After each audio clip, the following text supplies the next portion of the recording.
Hai, kembali dengan Kak Tony. Kita akan membedah, membuka, belajar tentang kitab Amsal yang ditulis oleh Raja Salomo, agar kita mendapatkan hikmat pengetahuan dalam menjalani kehidupan ini. Dibawakan oleh Kak Tony. Tuhan Yesus memberkati.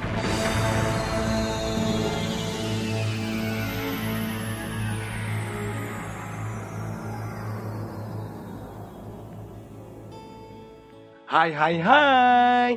Sekarang kita masuk sudah di Amsal pasal 1 ayat yang ke-9. Amsal pasal 1 ayat yang ke-9. Sebab karangan bunga yang indah itu bagi kepalamu, dan suatu kalung bagi lehermu. Kalau di dalam terjemahan King James, ayat Amsal ini dalam pasal 1 ayat 9 dikatakan demikian. Sebab itu akan menjadi hiasan yang berharga di kepalamu dan kalung bagi lehermu. Apa itu? Kok menjadi hiasan di kepala dan kalung di leher? Itu terkait dengan ayat sebelumnya. Ayat sebelumnya kan mengatakan, "Hei anakku, dengarkanlah didikan ayahmu dan jangan menyia-nyiakan ajaran ibumu." Jadi kalian yang menghormati orang tua dengan taat dan selalu mendengarkan didikan dan ajaran orang tua kita, itu seperti hiasan yang ada yang kita pakai yang orang bisa lihat. Tetapi masalahnya yang dilihat orang itu bukan secara fisik dengan matanya, tetapi sesuatu yang tersembunyi karena kita melakukannya dengan perilaku, sikap, cara berpikir. Nah, itu yang disebut penampilan secara rohani atau spiritual. Nah, manusia ini, anak-anak, seringkali memperhatikan penampilan yang luar saja, atau disebut dengan kata lain, penampilan jasmani, yang selalu ingin dilihat orang dengan berbagai model rambut, model baju, dengan bergaya sepatu yang baru, make up, wah macam-macam. Bahkan termasuk handphone yang mahal dengan merek terkenal, pakaian yang mahal, semuanya berbicara tentang penampilan jasmani. Supaya manusia ingin dihargai, ingin dilihat, ingin diterima, ingin dianggap TOP BGT. Apa itu TOP BGT?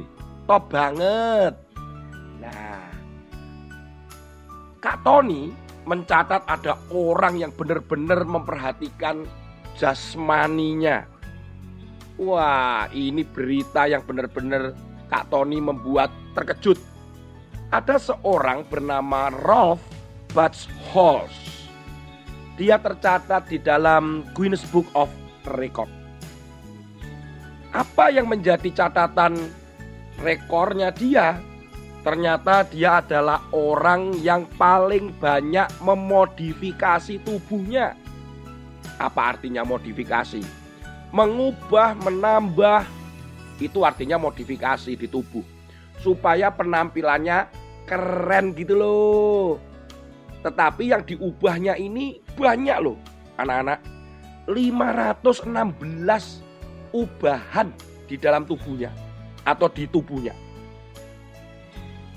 Tato, tubuhnya penuh dengan tato. 90% tubuhnya dipenuhi dengan tato. Tindik, tahu tindik? Tindik itu berarti dilubangin atau ditanam.